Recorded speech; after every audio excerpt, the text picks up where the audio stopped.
Kisah pertama. Anak perempuannya sakit, tetapi tugasnya kepada negara perlu didahulukan. Walaupun dia sudah mendapat pelepasan daripada pegawai atasannya untuk bercuti, dia tetap berkeras melaksanakan tugasnya menghalang Ona berduri daripada Parti Komunis Malaya. Apabila operasinya tamat, dia dengan segera ke rumah sakit tempat anaknya mendapat rawatan. Si anak kecil yang baru mengenali dunia itu melihat muka ayahnya dan berkata-kata, "Apakah tugas ayah itu jauh lebih penting daripada saya?" Dan dikala itu, nafas si anak kecil itu putus.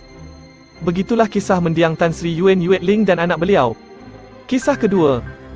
Si ayah, seorang warga TLDM, meninggalkan kampung halaman ke sebuah negara lain untuk latihan dan tugasan. Ketika itu, anaknya baru berusia seminggu. Hari ini, anaknya sudah tiada kerana sakit. Kisah ketiga. Cutinya untuk balik ke Kuala Lumpur sudah lulus.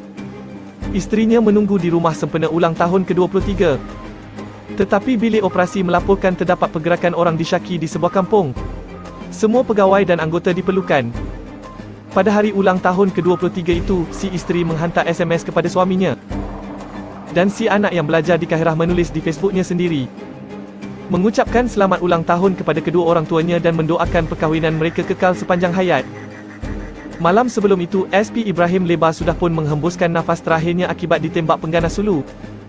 Kisah keempat. Hari itu hari jadi dia.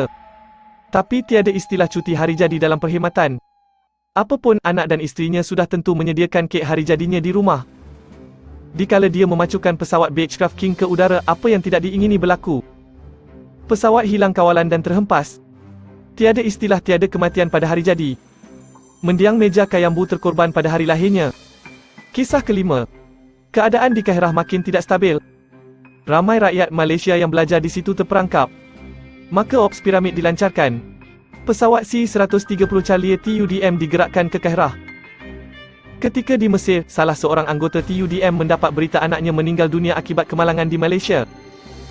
Dikala dia di luar negara menyelamatkan anak orang, anaknya meninggal dunia. Tidur dan makan. Semua kisah ini adalah kisah benar. Di mana sesuai, nama disebut. Di mana tidak sesuai, tidak disebut. Dan ini cumalah sebahagian daripada ratusan ribu kisah yang dihadapi anggota-anggota pasukan keselamatan kita.